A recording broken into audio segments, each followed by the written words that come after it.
할렐루야. 이 저녁에도 천국을 향해서 힘차게 달려가시길 바랍니다. 오늘은 우리가 여호수아 12번째 시간으로 가능을 불가능케 하시는 하나님이라는 제목으로 같이 말씀을 나누도록 하겠습니다. 가능을 불가능하게 하시는 하나님.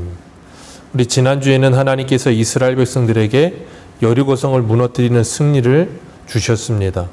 비상식적인 방법을 사용하셔서 하나님께서 이스라엘 백성들에게 전쟁을 어떻게 하는 것인지를 가르치셨어요. 하나님의 전쟁은 세상의 전쟁과는 전혀 다른 방식으로 이루어집니다.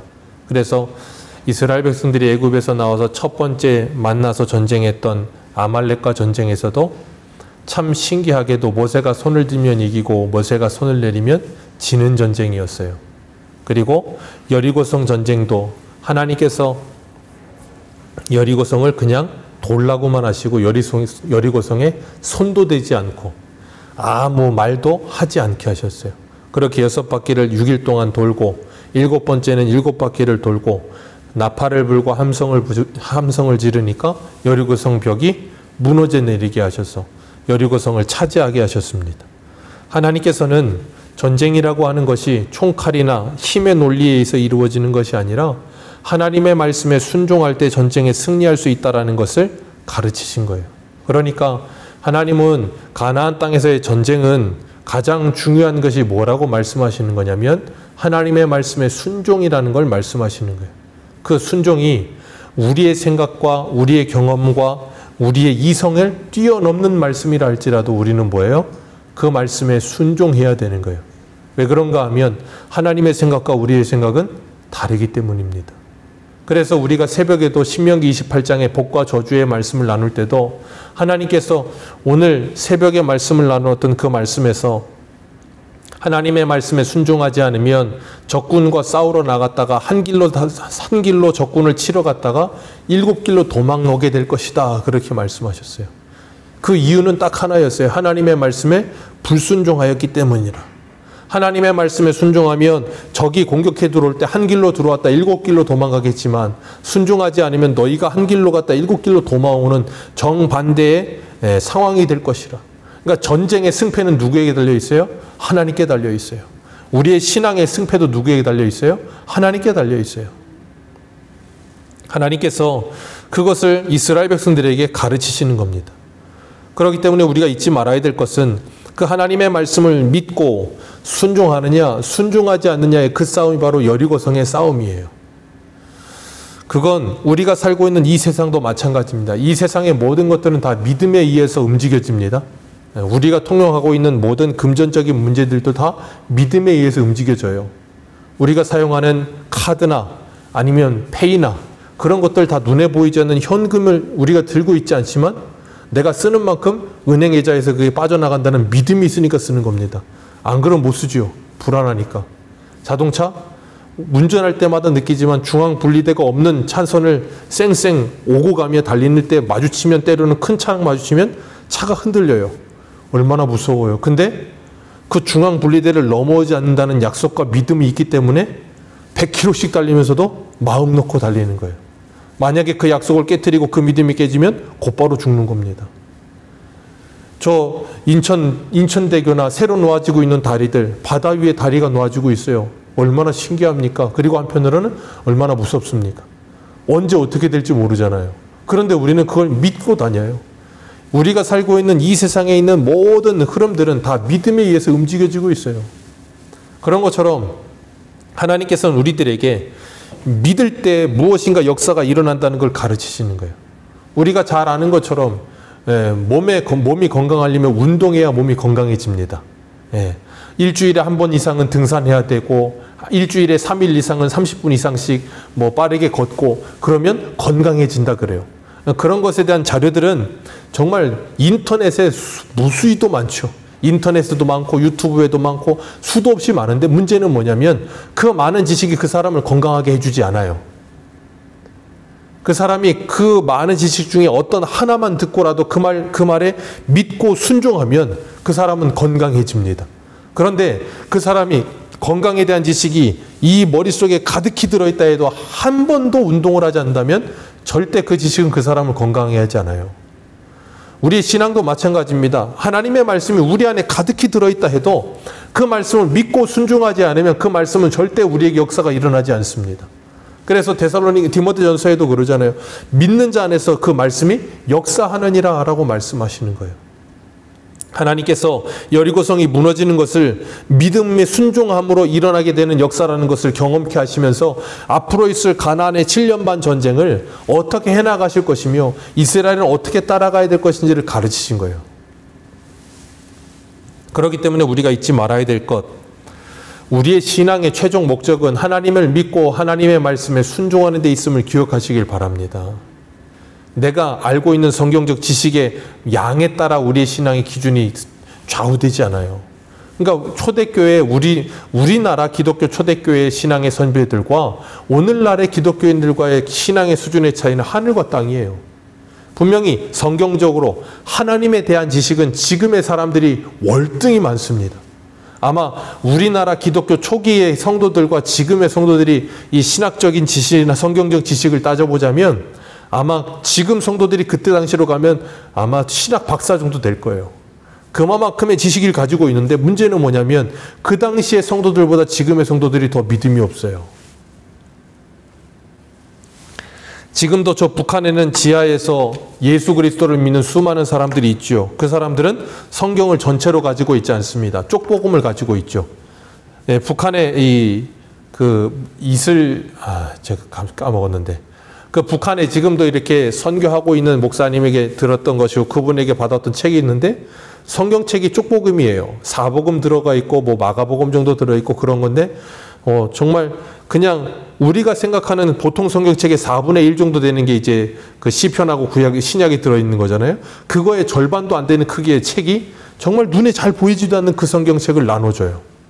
그리고 어떤 사람들은 마가복음 정도 필사해서 가지고 있어요. 근데 그 사람들은 그 말씀, 마가복음 16장의 말씀만 읽으면서도 진짜 참된 믿음을 가지고 살아요. 성경 66권을 가지고 있지 않아도 매일같이 이렇게 예배를 드리고 소리내서 찬송하지 않아도 그 사람들은 그 말씀을 믿고 하나님의 말씀에 순종하며 살아요. 그럴 때 하나님의 역사는 일어나는 겁니다. 그래서 하나님은 불가능할 것 같은 그런 상황에서도 믿음을 지킬 수 있는 가능이 일어나게 하세요. 그런데 그렇지 않으면 가능할 것 같은 상황도 불가능하게 만드신다니까요. 오늘 제목이 그래서 가능을 불가능하게 하시는 하나님이에요. 첫 번째 전쟁은 여리고성이었습니다. 여리고성은 철옹성이었어요. 내성과 외성이 있을 만큼 어마어마한 엄청난 철옹성이었습니다. 무너지지 않을 것 같았어요. 근데 그 성이 어떻게 됐어요? 무너졌습니다. 누가 하셨습니까? 하나님이 하셨어요. 그래서 하나님께 영광 돌렸고 감사했습니다. 그리고 난 후에 이 여호수아 6장 27절 같이 한번 읽어보겠습니다. 여호수아 6장 27절 같이 읽습니다. 시작. 예, 6장 27절 같이 읽습니다. 시작.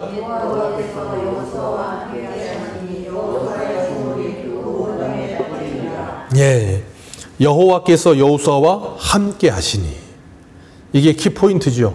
하나님이 여호수아와 함께 하시니 승리했어요. 그리고 여호수아의 소문이 온 땅에 퍼졌다 그랬습니다. 우리의 신앙생활에 중요한 것, 우리의 신앙생활의 주어가 무엇인가 하는 거예요. 내 인생에 있어서 주어가 나인 사람과 내 인생의 주어가 하나님인 사람. 오늘 27절에 하나님이 주어신 거예요. 하나님이 여호수아와 함께 하시니 여호수아가 소문이 온 땅에 퍼지게 된 거예요. 하나님이 함께 하시지 않으면 여호수아는 아무것도 아닌 존재인 거예요. 그런 것처럼 우리의 인생의 중심에 주어가 하나님인 사람은 늘 하나님과 동행하며 하나님의 말씀에 순종하며 살아가면서 이타적인 삶을 삽니다. 그런데 내 중심에 주어가 나인 사람, 그래서 내 인생의 중심이 나인 사람은 항상 다른 사람과의 관계 속에서 이기적인 삶을 살아요. 왜요? 나만 알며 살기 때문에 그래요. 내 중심에 내가 있는가 아니면 하나님이 있는가, 우리는 늘 생각해야 됩니다. 내 중심에 하나님이 있을 때 우리는 하나님의 말씀에 순종하며 승리하는 삶을 살 것이지만, 내 중심에 내가 있을 때 우리는 승리가 아니라 오히려 패배가 일어나게 되는 거예요. 그게 오늘 본문이에요. 그래서 오늘 1절 말씀 보면 아간의 범죄 사건이 나옵니다. 하나님께서 분명히 6장 18절에서 하나님께 바친 물건을 건드리지 말라 그러셨어요. 하나님께 바친 물건은 온전히 하나님께 드려진 겁니다. 그렇기 때문에 건드리지 말라 그러셨어요. 우리 6장 18절 한 군데만 읽어봅니다. 6장 18절 같이 읽습니다. 시작.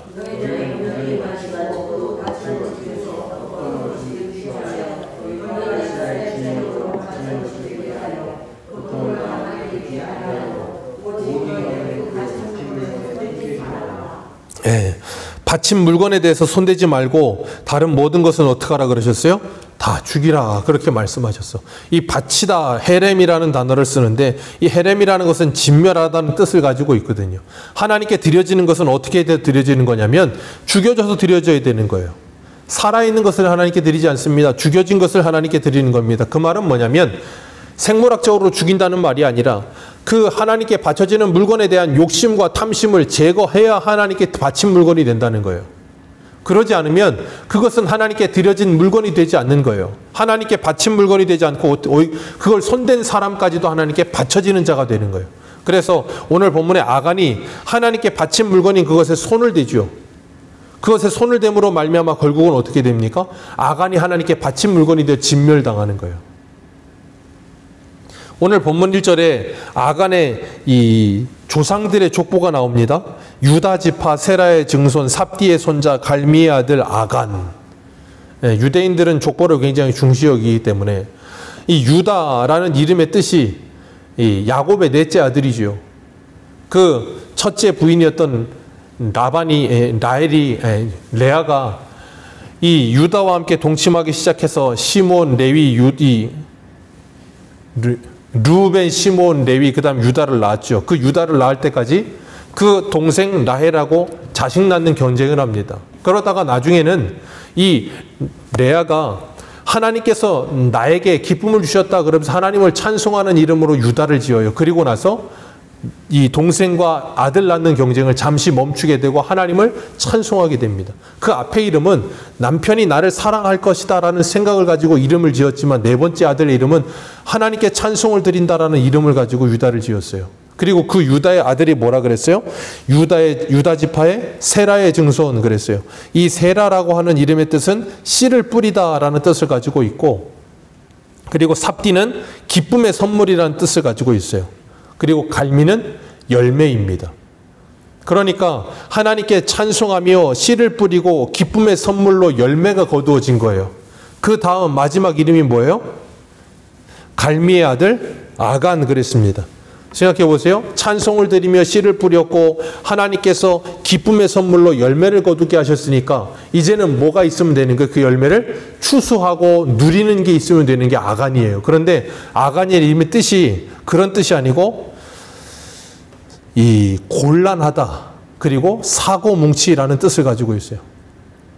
분명히 지금 1절의 이름이 좋은 이름이 쭉 연결됩니다. 찬송을 드리고 씨를 뿌리고 기쁨의 선물을 받고 열매를 거두어서 이제 그걸 먹으면서 누리고 수확하면 되는데 그게 아니고 오히려 곤란하다, 사고를 치다라는 뜻을 가지고 있다고요. 그러니 이름부터가 좀 맞지가 않는 거죠. 아간의 도둑질로 인하여서 하나님께 범죄하게 되는데 오늘 본문 1절에서 바친 물건 그랬고 11절 한번 보겠습니다. 11절 한번 같이 읽습니다. 시작. 이스라엘이 범죄하여 내가 그들에게 명령한 나의 언약을 어겼으며 또한 그들이 온전히 바친 물건을 가지고 도둑질하여 속이고 그들의 물건을 가지고 무엇하냐. 15절도 한번 읽어봅니다. 시작. 온전히 바친 물건을 가진 자로 뽑힌 자를 불사르되 그와 그의 모든 소유를 그리하라. 이는 여호와의 언약을 어기고 이스라엘 가운데 망령된 일을 행하였음이라 하셨다 하라. 여기서 중요한 거 바친 물건이라는 표현과 함께 아간이 도둑질을 했는데 그 도둑질에 대해서 하나님께서 말씀하시면서 뭘 어겼다 그래요? 하나님의 언약을 어겼다라는 표현을 쓰세요. 그냥 이건 단순히 도둑질을 하고 안 하고의 문제가 아니고 뭘 어긴 거라고요? 하나님의 언약을 어긴 거라고요. 그래서 그가 진멸당하는 것이다 라고 말씀하시는 거예요. 그러니까 하나님께 바쳐지는 것은 온전히 죽여져서 하나님께 바쳐져야 되는데 그것에 손내는 사람도 그 사람도 어떻게 해요? 죽이라는 거예요. 그래서 그 사람도 하나님께 바친 자가 되게 하라는 거예요. 그건 하나님께서 우리에게 뭘 말씀하시는 건가 하면 이 바친다, 헤렘이라는 단어에서 이 유추돼 나온 단어가 뭐냐면 헌신하다라는 단어예요. 우리가 하나님께 헌신한다는 건 내가 열심을 다해 하나님께 내 정성과 내 어떤 노력을 드리는 게 아니에요. 내가 하나님께 바쳐진 자가 되었을 때, 그러니까 구약적 표현으로 쓰자면 나실인이 되었을 때, 내가 하나님의 것으로 드려진 자가 되었을 때 우리는 헌신하게 되는 겁니다. 우리는 자꾸 헌신을 내가 열심을 다해서 하나님께 뭔가를 드린다고 생각하지만 그게 아니고 내가 하나님의 것이라는 고백이 있을 때 헌신이 나오는 거예요. 그러니까 내가 온전히 죽어질 때 하나님께 헌신이 되는 거지, 내가 죽지 않으면 하나님께 헌신이 나오질 않아요. 우리 보기에는 열심을 다해서 노력하고 봉사하고 헌신하는 것처럼 보이지만 하나님께 진정으로 헌신되지 않은 사람은 그 열심을 다해놓고 나서 어떻게 되는가 하면 다른 사람들이 나를 알아주길 원하고 인정해 주길 원해요. 그리고 다른 사람들이 나를 칭찬해 주길 원합니다. 그게 뭐냐면 모든 영광을 내가 가지겠다는 거예요. 하나님은 절대 하나님께 돌려줘야 될 영광을 사람이 취하는 것을 용납하지 않으세요. 그건 헌신이 아니라니까요. 그건 자기 숭배라고 하는 거예요. 우리가 하나님께 온전히 헌신되어진다는 건 내가 온전히 부인되어지고 내 자신이 하나님의 것임을 인정하며 하나님의 것을 가지고 하나님의 일을 하는 것 자체가 감사함인 줄 알고 최선을 다해 하나님의 일을 하였을 때 남이 알아주든 알아주지 않든 그건 중요하지 않아요. 하나님께 드려진 자가 되었음에 감사하게 되는 것이 바로 온전한 헌신이에요.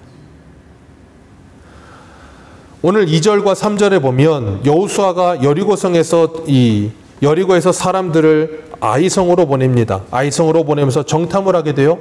이름부터가 아이예요. 여리고성하고는 비교도 되지 않게 작은 성입니다. 그렇기 때문에 그 성에 정탐을 보냈는데 정탐꾼들이 거기 갔다 돌아와서 여호수아에게 보고하는 게 뭐냐면 우리가 다 갈 필요 없다는 거예요. 수고롭게 다 가지 말고 2-3천 명만 보내라는 거예요. 이 성은 너무 작아서 보잘것 없으니까 2-3천 명만 가도 얼마든지 이길 수 있다는 거예요.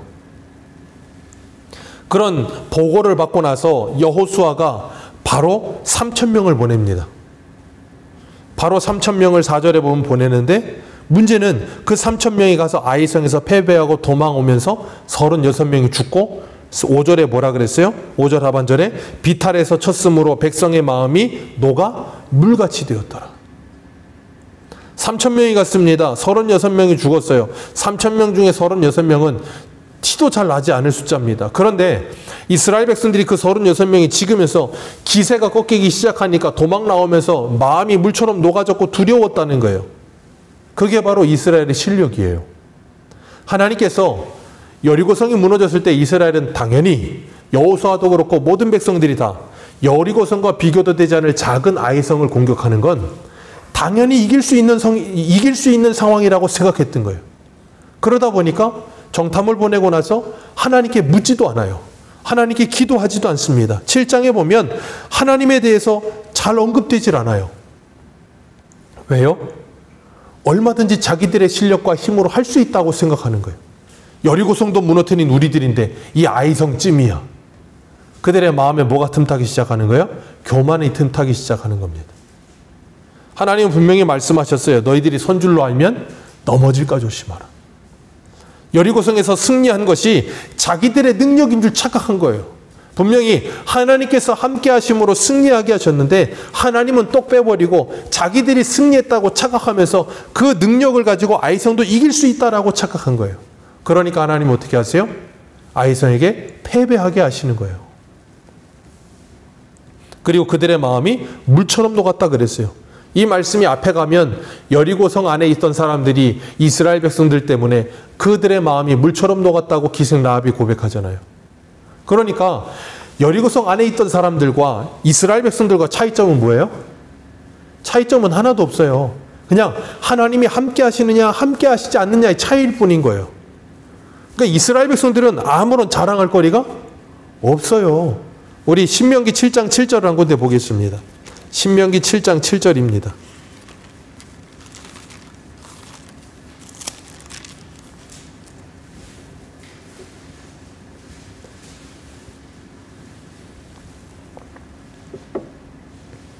신명기 7장 7절 같이 읽습니다. 시작. 여호와께서 너희를 기뻐하시고 너희를 택하심은 너희가 다른 민족보다 수요가 많기 때문이 아니니라.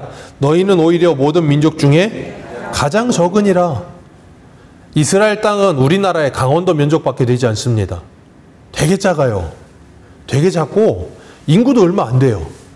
그런 나라를 하나님이 택하여 하나님의 나라, 하나님의 민족으로 삼아놨더니 이 민족이 조금 커지니까 어떻게 돼요? 조금 커지니까 자기들이 뭔가 대단한 민족인 줄 착각을 하는 거예요. 그렇게 되니까 어떻게 됩니까? 또 넘어지게 되는 거예요. 하나님 왜 넘어뜨리실까요? 이유는 하나예요. 오늘 새벽에도 말씀을 드렸죠. 그들이 그들의 힘으로 뭔가 할 수 있는 존재가 아니라는 걸 확인시켜서 하나님께 돌아오게 하시기 위해서. 교만에 빠져버리면 스스로가 굉장히 잘난 줄 알고 스스로 자랑할 것들이 많아져요. 그런데 그게 자기의 힘이나 자기의 능력이 아닌데 착각하는 거죠. 이게 나의 것이거라고. 근데 사도 바울은 고린도전서 1장 29절에 이렇게 4장 6절에 이렇게 말합니다. 형제들아 내가 너희를 위하여 이 일을 나와 아볼로를 들어서 본을 보였으니 이는 너희로 하여금 기록된 말씀 밖으로 넘어가지 말라 한 것을 우리에게서 배워 서로 대적하여 교만한 마음을 가지지 말게 하려 함이라. 누가 너를 남달리 구별하였느냐? 내게 있는 것 중에 받지 아니한 것이 무엇이냐? 내가 받았은즉 어찌 받지 아니한 것 같이 자랑하느냐? 다 받은 거라는 거예요. 하나님께 다 받아서 가지고 있는 것에 불과하면서 왜 그걸 자랑하느냐는 거예요. 근데 사람은 하나님께 받아가지고 그걸 가지고 있으면서도 나도 모르게 그게 나의 실력이라고 착각한다니까요. 하나님이 우리나라를 이만큼 경제적으로 성장하게 하신 건 하나님의 은혜입니다. 하나님의 은혜예요. 그런데 우리는 나도 모르는 사이에 경제적으로 유효해지기 시작하니까 자꾸 어떻게 돼요? 자신들이 대단한 사람들이라고 착각하는 거예요. 사람은 누구나 다 그래요. 무엇인가 잘 나가게 되면 항상 그것이 자기의 능력이라고 착각을 해요. 그 주변에 있는 하나님의 은혜가 그들을 세워가고 있었다는 걸 기억을 못해요. 그래서 하나님은 선줄로 알면 넘어질까 조심하라고 늘 말씀하시는 거예요. 사단은 우리로 하여금 끊임없이 그 자랑거리에 빠져들게 만들어요. 하나님의 은혜인 걸 잊어버리게 만들고 내 능력과 내 힘과 내 무엇이라고 착각하게 만들어서 자랑하게 만들면서 뭐 하게 되는가 하면 하나님을 의지하지 못하도록 하나님을 내 기억에서 지워버려요. 그리고 나의 영광과 능력만을 드러내고 싶어 하는 겁니다. 그게 사단의 전략이에요. 그래서 우리는 사단이 틈을 타지도 못하도록 뭐 해야 돼요?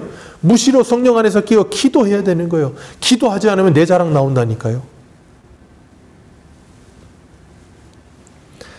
사단은 크기의 논리에 우리를 자꾸 빠뜨려서 여리고성은 큰 일이니까 그들 스스로가 이걸 무너뜨릴 것이라는 생각도 하지 못할 만큼 범접 못할 그런 성이었어요. 그러니까 뭐 하냐면 하나님의 말씀에 순종합니다. 왜요? 내 능력으로 못하니까 하나님이 하라는 대로 해야 될 것 같다는 생각을 하는 거예요. 근데 작은 일에 있어서는 아이성은 별 볼 일 없거든요. 아주 사소하고 작은 일이거든요. 그러니까 얼마든지 내가 할 수 있다고 생각하게 만들어요. 그러니까 우리가 잊지 말아야 될 건 신앙생활하면서 우리가 어떤 커다란 일에 넘어지지 않습니다. 왜냐하면 내 스스로가 감당 못할까라는 걸 알기 때문에 넘어지지 않아요. 작은 일에 넘어집니다. 사소한 일. 일상생활 속에서 내 신앙이 넘어지고 내 신앙을 잃어버리고 은혜에 충만한 것을 잃어버리는 건 항상 사소한 일이에요. 내 생명이 뭐 위태로워진다던가 아니면 집이 막 넘어간다던가 그런 문제가 아니고 그냥 사람과 사람 사이의 말 한마디 아니면 사람과 사람 사이의 얼굴 표정 하나 아니면 뭐 주변에 있는 사람들의 나에 대한 소문 그런 아주 사소한 거 하나에 나는 넘어지는 거예요. 그런 거에 넘어져서 하나님의 백성답게 살지 못하도록 사단이 우리를 뭐예요? 끝없는 구렁텅이 끌고 들어가는 거예요. 그게 사단의 전략입니다. 그래서 우리가 늘 하나님께 우리의 귀를 향하 있지 않으면 자꾸 세상 소리에 자꾸 우리의 귀가 커지게 돼 있어요. 그렇기 때문에 하나님 우리들에게 큰 문제이든 작은 문제이든 하나님께 가지고 나와 하나님을 의지해야 될 것을 가르치시는 거예요. 교만은 패망의 선봉이라고 말씀하셨어요. 거만은 넘어짐의 앞잡이라고 하셨습니다. 우리가 하나님의 은혜를 망각하고 나의 실력, 나의 능력이라고 생각하는 순간 우리는 무너지게 되어 있어요. 그래서 예수님은 요한복음 15장에서 포도나무 비유의 말씀을 하시면서 그랬어요. 나는 포도나무여 너희는 가지니 너희가 나를 떠나서는 아무것도 할 수 없느니라. 오늘 이 아이성 전투가 바로 그 말씀이에요. 우리가 하나님을 떠나서는 아무것도 할 수 없는 존재라는 걸 확인시키시는 거예요. 어떤 것도요? 눈에 보이는 하찮아 보이는 아이성조차도 이기지 못하는 게 우리들이라는 걸 깨닫게 하시는 거예요. 나의 그냥 마음 하나, 나의 기분 하나, 나의 어떤 성격 하나, 우리는 다른 사람이 나를 향하는 그 말투 하나를 이기지 못하는 게 우리들이에요. 그렇게 연약하고 작은 존재가 우리들이라니까요. 그래서 우리는 뭐예요? 깨어 하나님께 기도해야 돼요. 기도하지 않으면 그걸 못 이겨요, 그걸. 그런데 은혜가 충만하여 그걸 이길 때면 나도 모르게 어떻게 해요? 나는 굉장히 영적으로 충만하고 모든 걸 다 할 수 있는 사람인 것 같고, 그런 거에 넘어지는 사람을 보면 정말 실력도 없는 것 같고 믿음도 없는 것 같고, 그렇게 살아서 되겠느냐고, 예수 믿는 사람이 그래서 되겠느냐고, 그렇게 자꾸 손가락질하면 비교를 하게 된다니까요. 하나님께서는 이스라엘 백성들이 아이성의 전투에서 패배하게 하심으로 말미암아 여호수아로 하여금 하나님을 보게 하는 거예요. 기억하십시오. 여호수아가 여리고성에서 승리하고 나서 아이성을 바라봤을 때 하나님이 보이지 않았어요. 교만은 우리의 눈을 가리워서 하나님을 보지 못하게 합니다. 그런데 실패는 우리의 눈을 열어 하나님을 보게 만들어요. 그래서 아이성에서 실패하니까 여호수아가 곧바로 뭐 하는가 하면 우리 7장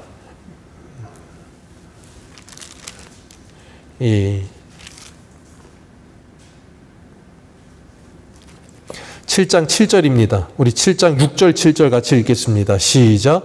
여호수아가 옷을 찢고 이스라엘 장로들과 함께 여호와의 궤 앞에서 땅에 엎드려 머리를 티끌에 뒤집어 쓰고 저물도록 있다가 이르되 슬프도소이다. 주 여호와여 어찌하여 이 백성을 인도하여 요단을 건너게 하시고 우리로 아모리 사람의 손에 넘겨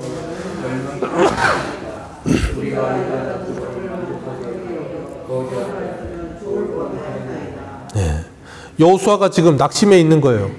아이성을 이기지 못하고 실패하고 나니까 그가 드디어 옷을 찢고 하나님 앞에 엎드려서 머리에 티끌을 뒤집어 쓰고서 하나님께 괴로워하면서 뭐예요? 기도하는 거예요. 어찌하여 우리를 이 요단을 건너게 하셨습니까? 여호수아는 왜 여기서 지금 자기들이 실패했는지 실패의 원인을 잘 몰라요. 아직. 그 실패의 주된 원인은 아간의 언약을 깨뜨리고 도둑질함과 동시에 또 하나는 여호수아가 교만하여 하나님께 기도하지 않았던 거예요. 그런데 그는 아직 어찌하여 우리를 요단을 건너게 하셨습니까? 그런 기도하고 있어요. 그렇지만 이 지금 여호수아는 실패를 통해 누구에게 기도해요? 이런 기도의 내용이라 할지라도 실패하여 기도하게 되는 게 하나님을 찾아 기도하게 되는 거예요. 그게 복이라니까요. 왜요? 그 하나님을 찾아 기도할 때 하나님께서 그 기도를 통해 여호수아에게 말씀하신다고요. 그렇기 때문에 하나님께서는 우리들에게 여호수아와 같이 때로는 실패할 때가 찾아올 때 그 실패 속에서 하나님을 찾게끔 만드셔서 내가 하나님 없이는 아무것도 할 수 없는 존재라는 걸 인정하며 하나님을 부르게 하시는 거예요. 그리고 그 하나님을 부를 때 하나님께서 하나님을 부르며 하나님을 찾는 그에게 하나님의 은혜를 베푸셔서 내가 기도하면 이런 하나님께서 이렇게 도우시는구나. 내가 기도하면 하나님께서 이렇게 나를 인도하시는구나. 경험하게 하시는 거예요. 그래서 뭐 하게 하려고요? 나 하나님 떠나면 큰일 나는 사람이구나. 그거 깨닫게 하시려고. 그래서 우리로 하여금 늘 하나님께 기도하면서 하나님과 늘 동행하는 삶을 사게 하시려고. 그러니까 기도, 이것도 잘 들으셔야 되는 게 기도 자체가 중요한 게 아니에요. 많은 사람들이 기도와 삶은 동떨어지게 사는 사람들이 너무 많아요. 기도는 많이 합니다. 근데 기도와 그리고 신앙과 생활이 하나가 되질 않아요. 하나님이 우리에게 요구하시는 거, 하나님의 말씀을 읽고 기도하고 예배하고 그런 걸 요구하시는 이유는 뭐냐면 우리의 삶 자체가 하나님의 자녀의 삶다운 모습으로 변화되기를 원하셔서 그런 것들을 하게 하시는 거예요. 우리 로마서 12장 1절과 2절을 보겠습니다. 로마서 12장 1절과 2절.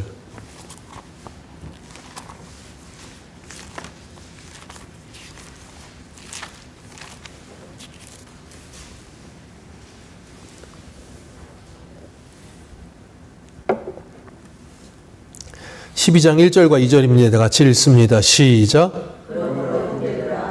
하나님의 모든 자비하심으로 너희를 권하노니 너희 몸을 하나님이 기뻐하시는 거룩한 산제물로 드리라. 이는 너희가 드릴 영적 예배니라. 너희는 이 세대를 본받지 말고 오직 마음을 새롭게 함으로 변화를 받아 하나님의 선하시고 기뻐하시고 온전하신 뜻이 무엇인지를 분별하도록 하라. 아멘. 이게 말씀과 기도로 거룩하여짐이에요. 우리의 생활과 삶이 하나님께 드려지는 것, 그것이 없다면 우리의 이 기도와 우리의 말씀 생활과 예배 생활은 무슨 의미가 있어요? 그게 예레미야 7장이잖아요. 예배당에 와서 하나님께 예배는 드리고 나는 구원받았다 그래놓고 예배당에 나와서는 세상 사람과 똑같이 살고, 그걸 뭐라 그러셨어요? 너희들은 기도하는 집을 도둑의 구르를 만들어버렸다라고 말씀하시면서 스스로가 착각 속에 빠져서 살고 있다라고 말씀하시는 거예요. 우리의 신앙생활이 정말 하나님의 말씀을 따라 순종하는 삶을 살아가게 될 때 하나님은 그것을 기뻐하시는 거예요. 왜? 나와 함께하고 있구나. 그것을 기뻐하고 있구나. 그것을 소중하게 여기고 있구나 하는 걸 가르치시는 거예요. 그게 신명기 28장의 모습이었고 오늘 이 이스라엘 백성들이 아이성에서 실패한 이유예요. 너무나도 당연했고 가능할 거라고 생각했어요. 여리고성도 가능했으니까. 근데 하나님은 불가능을 가능케 하시는 하나님이시지만 때로는 너무나도 당연히 가능하다고 생각하는 걸 불가능하게 해서라도 하나님의 백성들로 하여금 하나님을 찾게 하시며 하나님께 엎드리게 하세요. 그때 하나님은 하나님의 백성들을 도우시고 우리와 동행하십니다. 우리가 그 하나님의 은혜를 기억하면서 아주 작은 것 하나까지도 정말 하나님이 어떻게 생각하실까? 하나님의 자녀로서 내가 어떻게 살아야 될까를 고민하며 살아가는 복된 하나님의 사람들 되시기를 주님의 이름으로 축복합니다. 기도하겠습니다.